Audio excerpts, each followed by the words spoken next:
Okay, so yan, buksan na natin itong bagong tent. So it is tent para sa parents ko. So yan, bumili din sila para meron na din silang sarili nilang tent. So ito is 4 to 6 person from Brown Trekker. Yan. So tingnan natin kung itsura ng laman niya.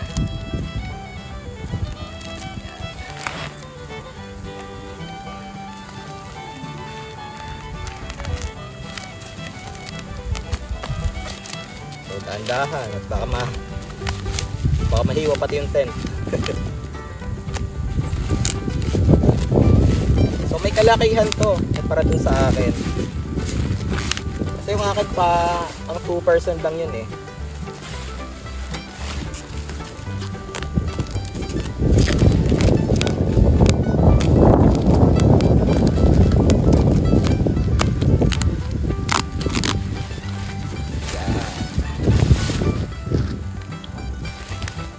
So ayan, Brown Trekker tent. So 46 person. Yeah. So hindi to sponsored so binili namin talaga to.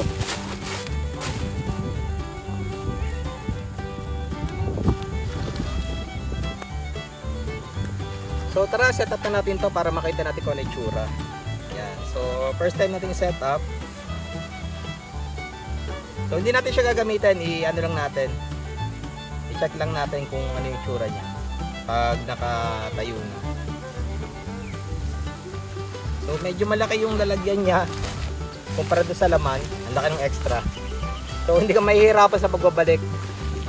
Pero kasi mga tent na saktong-sakto lang, kaya pag ibabalik mo na, pahirapan bago maibalik. Yan, so ito yung isang bag niya. Tapos yan, nakatali lang siya. So unlike to sa akin, yung sa Nature Hike, meron siyang talagang belt pantali. So naka-buckle type siya. Ito nakatali, panali lang talaga. So check natin kung ano pa yung kasama. Yan. So ayan, siyempre ang pegs. Tingnan natin kung kasama na yung guidelines dito. Okay, so ayan nga, regular pegs lang. So mga toothpick pegs, kailangan nyo paltan to. Mabilis tumabalik ko, lalo kung medyo matigas-tigas yung lupa. So hindi ka masyadong gumagamit ito, medyo talagang ano lang siya,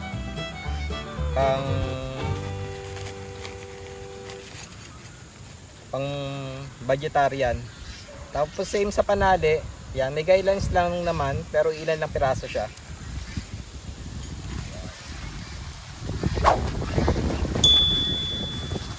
Tapos syempre yung poles. Yeah. So yung pinili kong poles is hindi pa siya yung aluminum. May choices kayo. Pwede kayong bumili kumuha nung aluminum na kaya yung ganitong fiberglass. So sa akin fiberglass lang muna, since mga parents ko lang naman yung gagamit. Bihirang-bihira nila magagamit to. Hindi katulad ko na talagang mayat-maya akong lalabas para mag-moto camping, para gawa ng content. Kaya talagang yung pangmatibay ang kinuha ko. Pero ito naman madali ba siya palitan kung sakali masisira. Kahit sa Brown Trekker mismo, nagagawa sila nito. Dalhin nyo lang, tapos sila na magsusukat, sila na mag-aayos. Yan. So yung una content, yan, i-ano ko dito, yung tadpole style na minion tent. Yan, ayun yung una content galing sa Brown Trekker. Talagang matagal ko siya nagamit. Hanggang ngayon, okay pa naman. Naging problema nilang is yung pole. Aluminum siya pero nagkaroon ng bitak. Kaya hindi ko na siya nagagamit ngayon. Kailangan kong dalhin sa kanila para papaltan. Yan. Tapos yung sa rainfly, medyo natatanggal na yung SIM tape. Kaya kailangan ng re-apply ng SIM tape. Pero ayun, nevertheless, sobrang tagal ko siya nagamit bago lumabas yung mga yun. Dahil na rin sa wear and tear sa kagamit sa kanya. Yan. So ito, i-try natin i-set up para makita natin yung itsura niya.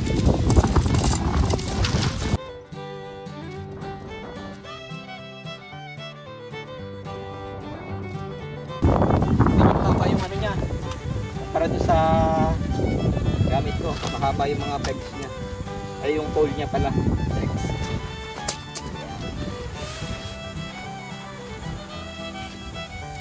Dalawa set lang naman siya ng pole pero mahaba talaga kasi since malaki pong anong to 46 person ang rating nila.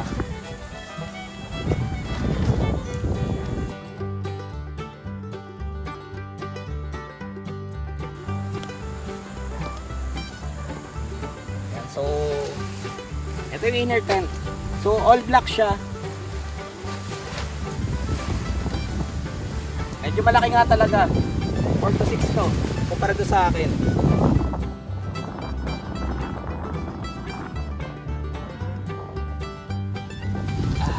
Eggs. Gawa ng sobrang lakas ng hangin.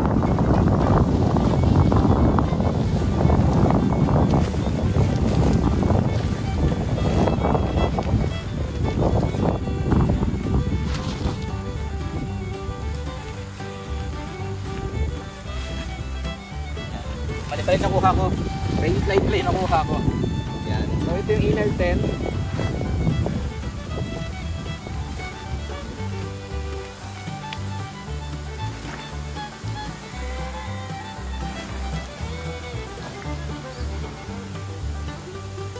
Yan, same na sa akin. Dalawa yung ano niya. Dalawa yung pintuan niya. Pwedeng likod, pwedeng harap.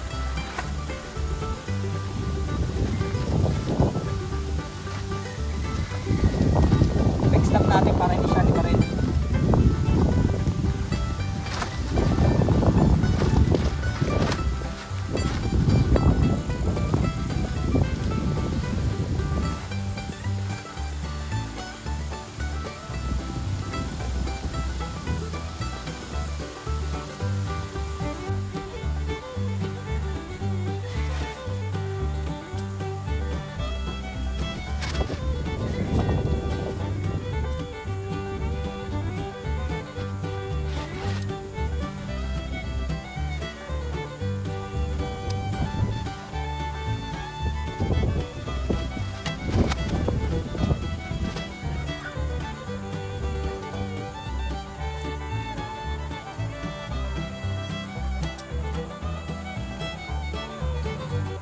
Yan. So kaya naman siyang ano, kaya naman siyang itayo lang ng mag-isa.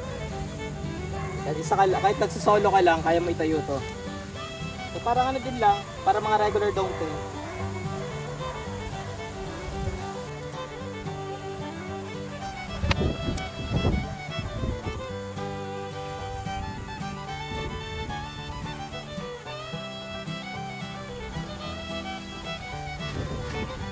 So ikot lang natin.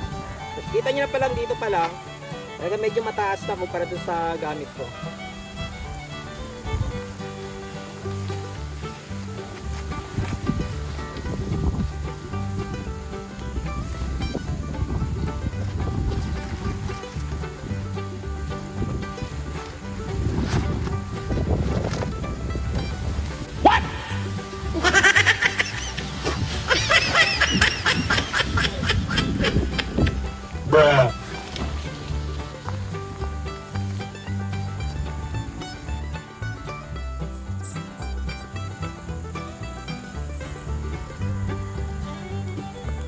So yan siya.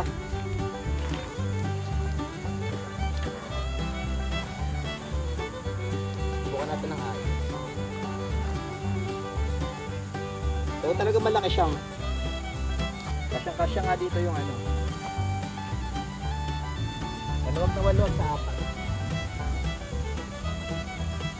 So ayan, meron siyang taklob muna dito bago yung mismo parang mosquito net niya.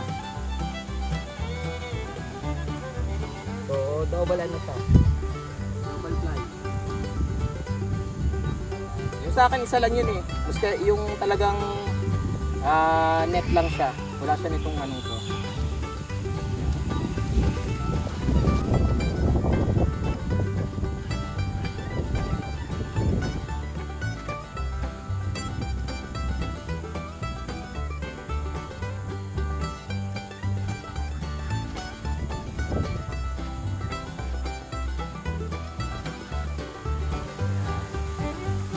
So ganyan siya kalaki. So inner tent pa lang yan.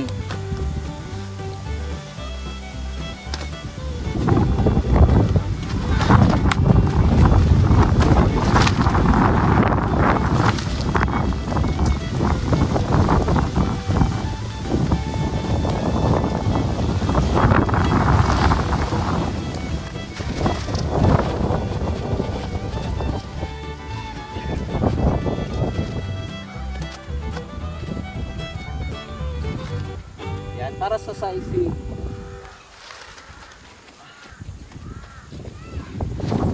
Isang malaki. So pag nakahiga sa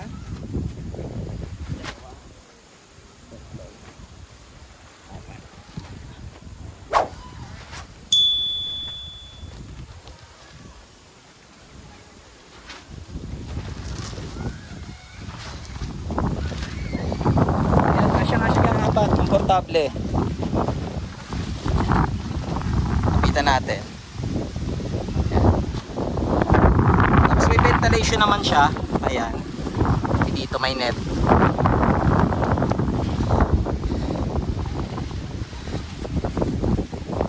Ayan, ikutan natin.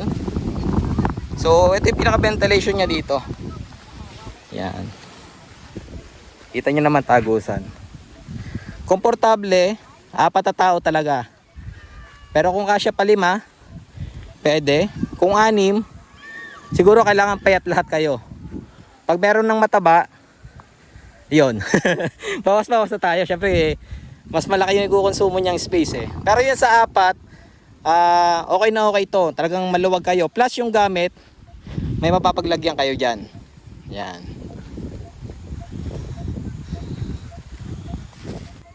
Yan, again.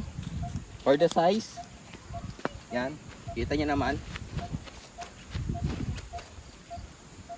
So 5'5" ako, yan. 5 feet and 5 inches ako. Makakatayo sa gitna. Yan, kaya naman. So talaga maluwag na maluwag siya. Tapos kabit na natin itong ano. Kabit natin itong rain fly niya. Para makita natin kung ano yung itsura.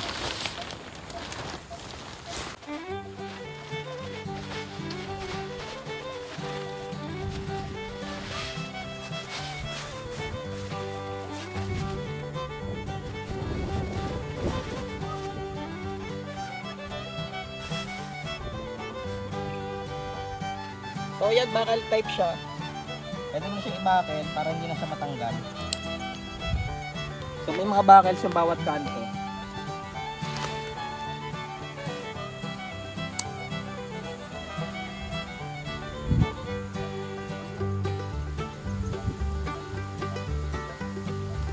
So yan.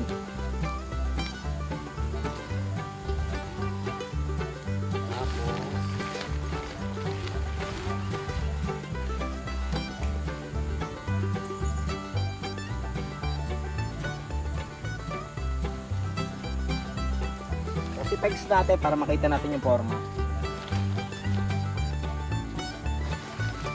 So yan, may vestibule siya.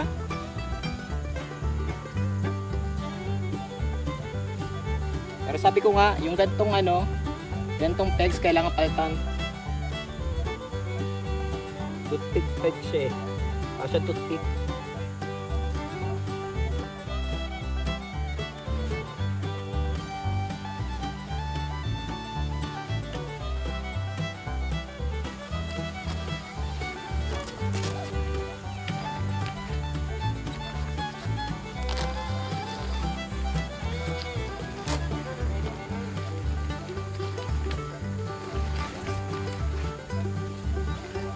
Dahil malaki nga yung kanyang vestibule, ito para pwedeng maging owning to. So lalagyan mo lang siya dito ng pole para mag-hold.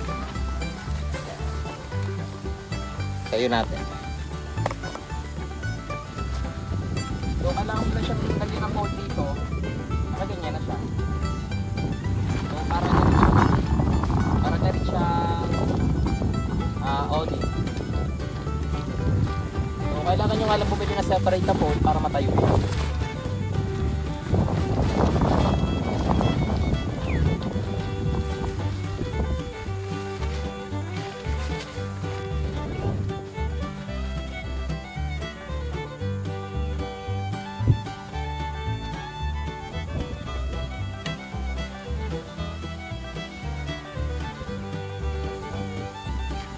Okay, so ayun yung itsura niyan.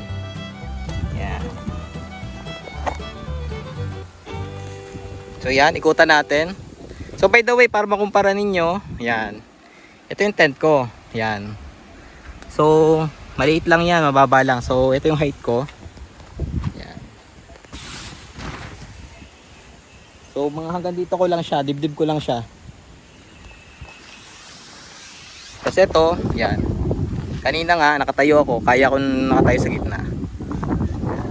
Yan ang pasin na nababalik ko. Sobrang lakas talaga ng hangin. Yan.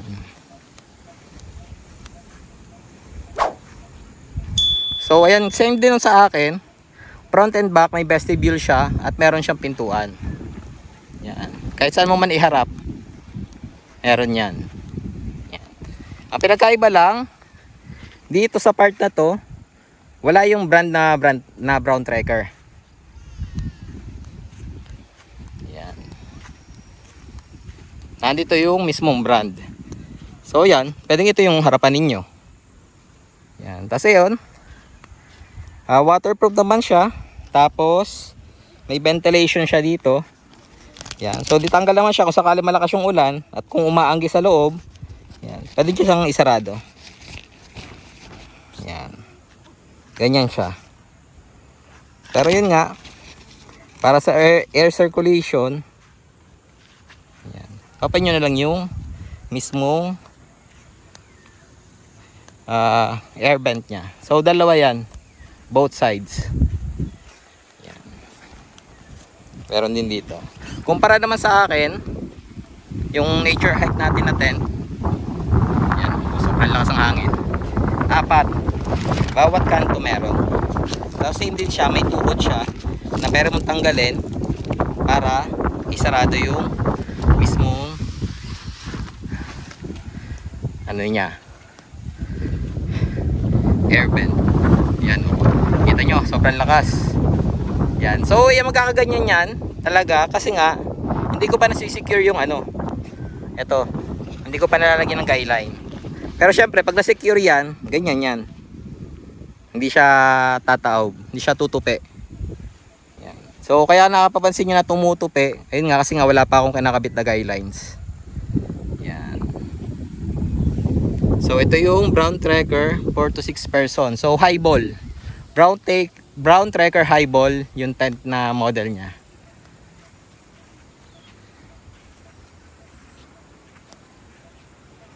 Yan. So same dito. Yan, pwede nyo buksan. Pwedeng dito nyo lagay yung gamit nyo. Kung sakaling ito yung likuran, pwedeng dyan naka-stack yung mga gamit sa part na yan. Para at least free yung space natin na higaan. So may access ka naman doon sa likod. Yan, pasok tayo. So pure black siya. Yung akin is beige and orange. Kaya medyo taga maliwanag sa loob yun. Yan, ito. Hindi naman ganun kadilim pero ayun nga. Tsaka medyo may kainitan din to. Kasi itim. Yan. Kasi yan. So may access niya nga kayo dun sa kabilang pintuan.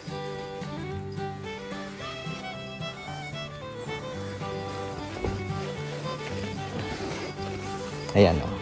So gaya na sabi ko, pwede nyo ilagay dito yung ano, yung ibang gamit ninyo. So sakali pang umulan man ng biglaan, huwag na sobrang lakas na ulan, protektado yung mga gamit nyo dito. Yan. Pero yun nga, yung mga importanteng gamit na kailangan hindi mabasa, yun, dito nyo ilalagay. Tapos napansin ko din lang, yan. So yung mga stitching nya doon sa kanyang flooring is meron naman siyang seam tape. So hindi naman susumsum siguro dyan yung ulan. Ayan. So ayan yung brown tracker highball na 4 to 6 person.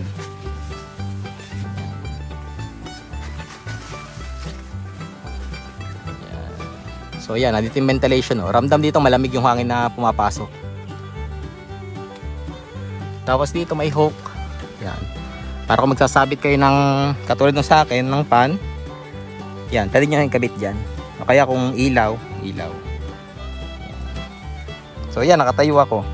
5'5" in height. Yan. So ganun. Hindi naman siya yung tayong diretso, pero at least makakatayo ka. Unlike sa akin dun sa tent ko, hindi ka makakatayo dun. Tapos ayun nga, may bulsa din siya. Malilit nga lang. Ito. Meron din dito sa kabila. Yan. Same dito. Yung stitching, yung pinagtahian. Meron siyang seam tape.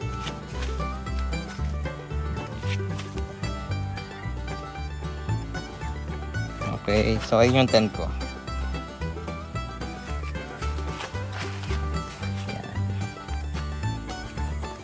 So yan yung brown tracker, highball natin.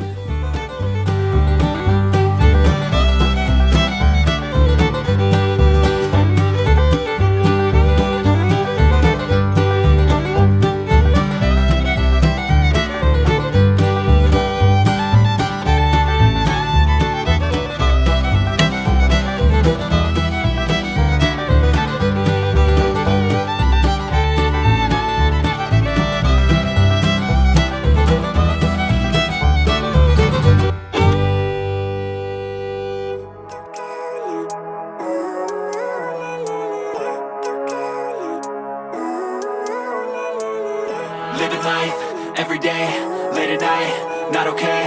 All I want, and I pray, all I need are some better days. Fuck me, I'm looking in the mirror, so foggy, but I've never seen